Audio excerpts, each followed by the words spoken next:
Welcome to Mehedi E school.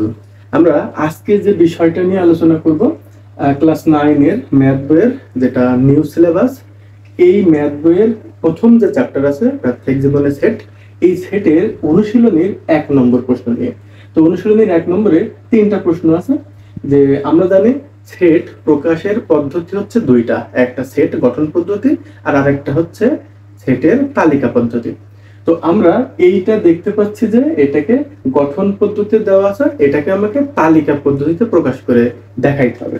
তো আমরা set সম্পর্কিত যারা এই সেট সম্পর্কে খুবই ভালো জানে, যাদের কোনো সমস্যা নেই, তাদের কাছে আমার একটা কোশ্চেনটা হলো যে এ সেট, যে কোনো একটা সেট এ এবং এর সাথে যদি আমি ফাঁকা সেট ক্রস করাই, তাহলে মূলত এইখানে আমার ফলাফলটা কি হবে। যারা সেট সম্পর্কে খুব ভালো জানে তারা এই উত্তরটি এখনই আমাকে কমেন্ট বক্সে কমেন্ট করে দিন। যারা এই আনসারটা পারবে তাদের আসলে সেটের বেসিকটা একটু অন্যদের থেকে স্ট্রং। আচ্ছা, আমরা চলে যাই আমাদের সমাধানে। আমরা যখনই সেট গঠন পদ্ধতি থেকে তালিকা পদ্ধতিতে যাব, আমাদের দুইটা বিষয় খেয়াল করতে হবে। প্রথমত দেখতে হবে যে আমার মূলত এখানে শর্তটা কি।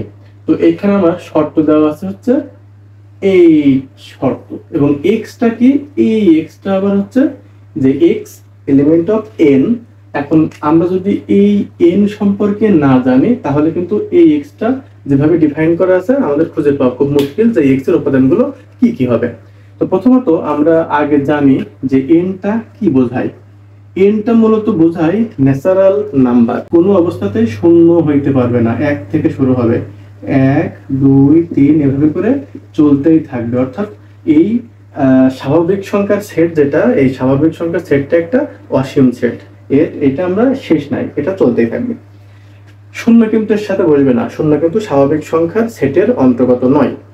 এখন বলা হচ্ছে যে আমার এইখানে আমরা যদি এইটা খেয়াল করি যে -3 থেকে x হচ্ছে বড় এবং সেই xটা কেমন, 5 বা 5 এর সমান, 5 থেকে ছোট বা 5 এর সমান।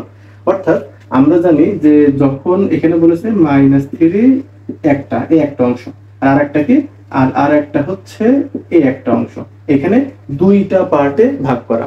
তো প্রথম যে পার্টটা, এই পার্টটা দ্বারা বোঝাচ্ছে যে x এর মানটা হচ্ছে -3 থেকে বড়, -3 থেকে বড়। তাহলে আমরা যদি সংখ্যা রেখার সাহায্যে এটা দেখাই, তাহলে সংখ্যা রেখায় 0 -1 -2 -3, আমি আর গেলাম না। এই -3 থেকে এইদিকে হচ্ছে বড়, তাহলে -2 -1 0, এইটা এই দিকে যাবে। হ্যাঁ, এইদিকে কোন পর্যন্ত যাবে আমাদের আবার বলে দিয়েছে যে x এর মানটা -3 থেকে বড় হবে, কিন্তু 1 2 3 4 5, আমি 5 দিলাম। তাহলে এইটাকে আমরা এইভাবে চিহ্নিত করতে পারি, এইভাবে চিহ্নিত করতে পারি, এইভাবে চিহ্নিত করতে পারি যে -3 থেকে বড়, -3 নিতে পারবো না। কিন্তু এইখানে যেহেতু বলেছে যে লেস দ্যান ইকুয়াল, তাহলে আমার এই 5 সহ হবে। এখন এইটা হচ্ছে যদি আমার এখানে এই এন এর কোনো কাজ না থাকতো, তাহলে আমরা এই সংখ্যা রেখা দিয়ে এই বিষয়টাকে ডিফাইন করতে পারতাম। কিন্তু আমরা যেহেতু এন বলে দিয়েছে, অর্থাৎ এই সেটের যে উপাদানগুলো হবে, এই উপাদানগুলো কোনো অবস্থাতেই আমার নেগেটিভ কোনো মান হতে পারবে না। কেন? আমার তো বলেই দিয়েছে যে এক্স এর মানটা অবশ্যই ন্যাচারাল নাম্বার হইতে হবে, এবং সেই ন্যাচারাল নাম্বারটা আমার এই যে 5 থেকে ছোট হবে বা 5 এর সমান হবে, 5 এর সমান হইতে পারে, 5 থেকে ছোট হবে। যেহেতু -3টা আমার নেগেটিভ নাম্বার, নেগেটিভ কোনো নাম্বার ন্যাচারাল নাম্বার হইতে পারে না, তাহলে মাইনাসটা আমাদের মাথা থেকে আগে ঝেড়ে ফেলতে হবে। তাহলে মাইনাস সংক্রান্ত যে বিষয়গুলো আছে এইগুলোকে আমরা বাদ দিয়ে দেবো, মাইনাস সংক্রান্ত কোনো বিষয় আমরা রাখবো না, এগুলো বাদ। আর 0 যেহেতু ন্যাচারাল নাম্বারের ভিতরে আসে না, সেটাও বাদ। তাহলে থাকতেছে কি কি, থাকতেছে 1 2 3 4 আর 5। তাহলে আমার এই যে সেটটা আছে, এই সেটটা যদি আমি তালিকা পদ্ধতিতে প্রকাশ করি, তাহলে এই সেটটা কেমন হবে, এই সেটটা হবে 1 2 3 4 এবং 5। তাহলে এই সেটটাকে তালিকা পদ্ধতিতে প্রকাশ করলে আমরা পারলাম। আমরা যদি এইখানে এটা এমন থাকতো, তাহলে কিন্তু আমি এই 5টা আর নিতে পারতাম না, তখন বোঝাচ্ছে x এর মানটা 5 থেকে ছোট। যেহেতু আমাদের এইখানে লেস দ্যান ইকুয়াল দিয়েছে, এজন্য এখানে আমাদেরকে 5 নিতে হবে। আমার মনে হয় 1 নম্বর নিয়ে এবং 1 নম্বরের আদলে যতগুলো কোশ্চেন আসবে সেইগুলো নিয়ে কারোর কোনো কনফিউশন থাকার কথা নয়। আচ্ছা, এখন চলে যাই আমাদের বি নম্বর যে সেটটা আছে সেই সেটে। তো আমাদের বি যে সেটটা আছে, বি সেট বলেছে যে x বিলংস টু জেড। এখন এই জেড দ্বারা কি বোঝাই এটা আগে আমাদেরকে ক্লিয়ার হতে হবে, এবং তারপরে এক্স মৌলিক সংখ্যা কি সেটা আমাদেরকে জানতে হবে, এবং x square less than equal 50, অর্থাৎ কোন মৌলিক সংখ্যার বর্গগুলো 50 থেকে ছোট সেটা বের করতে হবে। তাহলে আমাদেরকে কি কি বিষয় জানতে হচ্ছে এখানে? আমাদের প্রথমত জানতে হচ্ছে যে এই জেডটা দ্বারা কি বোঝাই, মৌলিক সংখ্যা কি কোনগুলো, আর কোন সেই মৌলিক সংখ্যার বর্গগুলো হবে 50 থেকে ছোট। আচ্ছা, প্রথমত আমরা জেড দ্বারা কি বুঝি? জেডটা হচ্ছে ইন্টিজার নাম্বার, অর্থাৎ পূর্ণ সংখ্যার সেট। পূর্ণ সংখ্যা কোনগুলো? আমরা যদি একটা সংখ্যা রেখা আঁকি, শূন্য, তো এইদিকে হচ্ছে পজিটিভ, এইদিকে হচ্ছে নেগেটিভ, তো এই পজিটিভ নেগেটিভ সবগুলো মিলে যদি শুধুমাত্র পূর্ণ সংখ্যা হয়, যেমন -1 -2 -3 -4 1 2 3 4 পজিটিভ, যেগুলো সবগুলো মিলিয়ে জিরো সহ, কিন্তু এই জিরো সহ নেগেটিভ এন্ড পজিটিভ সবগুলো মিলিয়ে যে সংখ্যাটা হয়, কোনো ভগ্নাংশ হইতে পারবে না, সেই সংখ্যাটা হচ্ছে পূর্ণ সংখ্যা, অখণ্ড সংখ্যা হইতে হবে। তাহলে আমরা জেডটা ডিফাইন করে ফেললাম, জেডটা কি। এখন এই জেড এই বলেছে যে এক্সটা হচ্ছে জেড এর একটা উপসেট, এবং সেই এক্সটা হচ্ছে মৌলিক সংখ্যা। এখন সেই মৌলিক সংখ্যা আবার বলে দিয়েছে সেই মৌলিক সংখ্যার বর্গগুলো আমার 50 থেকে ছোট হইতে হবে। তাহলে এক এক করে আমরা সেটা যাই, যে আমাদের মৌলিক সংখ্যা যেহেতু বলেছে মৌলিক সংখ্যা, তো প্রথমত জেড বলতে মূলত আমরা বুঝি কিন্তু 0 +-1 +-2 +-3 ডট ডট চলতেই থাকবে। এখন কথা হচ্ছে যে মৌলিক সংখ্যা যখন বলেছে তখন আমি সবগুলো উপাদান নিয়ে কাজ করতে পারবো না, কারণ কোনো মৌলিক সংখ্যা নেগেটিভ হইতে পারে না। আমি আবার রিপিট করছি, কোনো মৌলিক সংখ্যা নেগেটিভ হইতে পারবে না। তাহলে আমাদের এইখানে কোন কোন উপাদানগুলো আমাদের এই এক্স সে বহন করবে, এক্স কোন কোন উপাদানগুলো নিতে পারবে? তাহলে এই যে এক্স যেটা আছে সেই এক্সটা কি কি হবে? 0 তো আমার মৌলিক সংখ্যা না, তাই না? 1টা তো আমার মৌলিক সংখ্যা না। এখন 2টা হচ্ছে আমার মৌলিক সংখ্যা, এবং 2 এর বর্গটা 50 থেকে ছোট, এবং 2টা কিন্তু আমার পূর্ণ সংখ্যার অন্তর্গত, অর্থাৎ সকল শর্ত 2টা ফিল আপ করছে।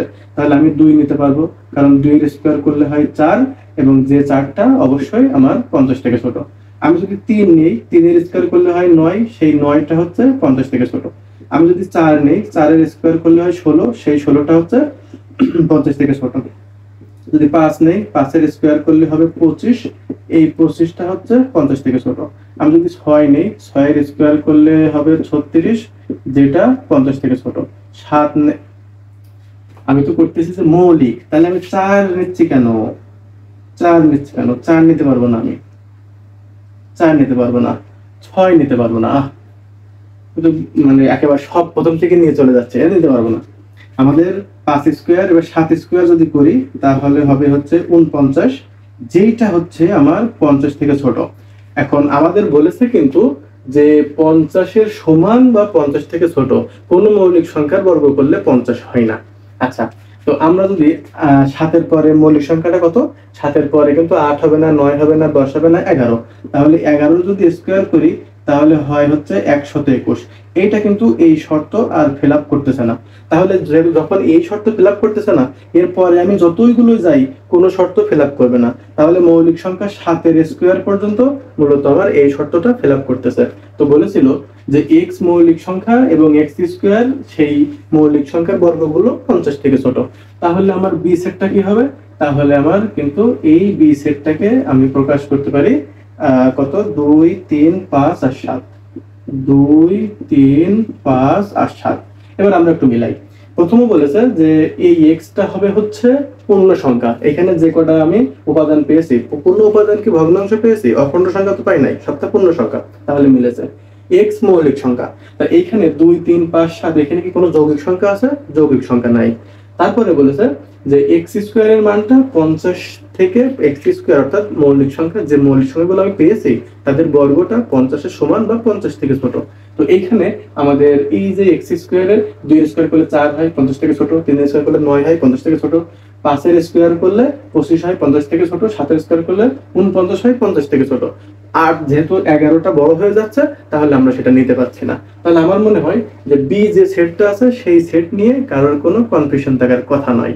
আচ্ছা, এখন চলে যাই যে সি সি সেটটা যেটা বলেছে সেটা হচ্ছে যে আমি জেডটা রাখি, আমাদের জেড নিয়ে কাজ আছে এখানে, জেডটা রেখে দেখি। আচ্ছা, তো আমাদের প্রথমেই বলেছে যে এক্স বিলংস টু জেড আর এক্স স্কোয়ার লেস দেন 264।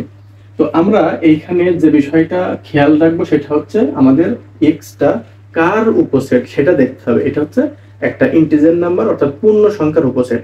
তো পূর্ণ সংখ্যা এখানে আমার জেড আছে, তো জেড আমরা জানি যে 0 +-1 +-2 +-3 এই অনুযায়ী আমাদের এইগুলো চলে যায়। এখন কথা হচ্ছে যে যে আমরা এখান থেকে আমাদের এক্স এর পাওয়ার যে 4 অর্থাৎ আমরা যে উপাদানগুলো এখান থেকে পেয়েছি তাদের পাওয়ার 4 করলে কখন 264 ক্রস করে যাবে না, 264-র ভিতরে থাকবে সেইগুলো আমাকে বের করতে হবে। তাহলে আমি যদি এক এক করে জেড এর মান যদি আমি 0 বসাই, তাহলে 0 যদি 0 নেই, তাহলে 0-র যদি আমি পাওয়ার 4 করি ফলাফল কি হয়? 0 হয়, যেটা অবশ্যই 264 থেকে ছোট। আচ্ছা, আমি যদি একসাথে +-1 নেই, +-1 এর পাওয়ার যদি 4 করি, একটা জিনিস মনে রাখতে হবে, যখন পাওয়ার জোড় সংখ্যক হয় 2 4 6 এভাবে করে জোড় সংখ্যক হয় তখন কিন্তু কোনো ফলাফল নেগেটিভ আসবে না। অর্থাৎ +1 এর পাওয়ার 4 করলে পজিটিভ একটা ভ্যালু পাবো, আবার -1 এর পাওয়ার 4 করলে পজিটিভ ভ্যালু পাবো, নেগেটিভ ভ্যালুর কোনো প্রশ্নই আসে না। তাহলে যেহেতু আমার একই সংখ্যা, এর পাওয়ার যদি করি নেগেটিভ পজিটিভ উভয় পজিটিভ আমার ফলাফল দিবে, তাহলে সেটা 1 হয়। এই 1টা কিন্তু 264 থেকে অবশ্যই ছোট। আচ্ছা, যদি +-2 এর পাওয়ার যদি 4 করি তাহলে কত হয়? 16 হয়, 16টা 264 থেকে ছোট। আচ্ছা, +-3 এর যদি পাওয়ার আমরা 4 করি তাহলে 81 হয়, যেটা 264 থেকে ছোট। আচ্ছা, +-4 এর যদি পাওয়ার 4 করি হয় 256, যেটা 264 থেকে ছোট, তাই না? 256 264 থেকে ছোট। আচ্ছা, কাছাকাছি মনে হয় চলে আসছে। যদি +-5 তার পাওয়ার যদি আমরা 4 করি তাহলে কত? 264 থেকে ছোট না বড়? নিশ্চিত বড়। তাহলে আমার এই চিহ্নটা সঠিক নাই, চিহ্নটা আমাকে কেটে দিতে হবে। সেই চিহ্নটা আমি কেটে দিলাম, অর্থাৎ এইটা আর লেস দেন থাকলো না। তাহলে আমরা এটাকে যে নট লেস দেন করে দিলাম, এটাকে কেটে দিলাম। তাহলে যেহেতু এইটা আমার পরে যেগুলো আসছে নিশ্চিত সেগুলো বড় হয়ে যাবে, তাহলে কোনো মান আমরা নিতে পারবো না। তাহলে আমাদের এই +-4 পর্যন্তই মূলত সঠিক আনসার পাচ্ছি। তাহলে আমার মেইন এইখান থেকে ফলাফলটা কি দাঁড়াচ্ছে? এইখান থেকে ফলাফলটা তাহলে আমার দাঁড়াচ্ছে যে সি সেট যেটা হবে, সি সেটটা হবে হচ্ছে -4 -3 -2 -1 0 1 2 3 4। অর্থাৎ যেহেতু +- আমার মান আছে, তাহলে আমাকে যখন এটাকে তালিকা পদ্ধতিতে লিখতে হবে তখন আমরা নেগেটিভ গুলোকে বাম সাইডে দেব এবং পজিটিভ গুলো ডান সাইডে দেব। যদি 0 থাকে 0কে আমরা নিউট্রাল পজিশনে রেখে দেব। তো আমার মনে হয় যে আমরা এ বি সি এই সেটের গঠন পদ্ধতি থেকে তালিকা পদ্ধতিতে প্রকাশের জন্য যে প্রসেসটা অ্যাপ্লাই করেছি, প্রত্যেকটা অঙ্কের জন্য আমরা একই প্রসেস অ্যাপ্লাই করব। এবং আমাদেরকে একটা বিষয় খেয়াল রাখতে হবে যে এইখানে x বিলংস টু কি বলেছে, n z q r কি বলেছে, সেইগুলোর উপর ডিপেন্ড করে আমাদের যে শর্তগুলো দেওয়া থাকে সেই শর্তগুলোর সাথে মিলিয়ে আমাদেরকে নিতে হবে। এখানে যদি r থাকতো তাহলে কিন্তু আমরা যে সেটটা করেছি সেটটা কিন্তু ভিন্ন হয়ে যাইতো। এইখানে যদি r থাকতো তাহলে কিন্তু আমাদের এই -3x ≤ 5 তখন আমাদের সেটটাকে ভিন্নভাবে লিখতে হতো। কাজেই আমাদের এখানে কি দেওয়া আছে তার উপর ডিপেন্ড করে সেটগুলোকে সাজিয়ে লিখতে হবে। আমরা পরবর্তীতে আজকে 1 নম্বর প্রশ্নের সমাধান করলাম। 2 নম্বর প্রশ্নের সমাধান দেখার আমন্ত্রণ জানিয়ে এখানেই শেষ করছি। ধন্যবাদ।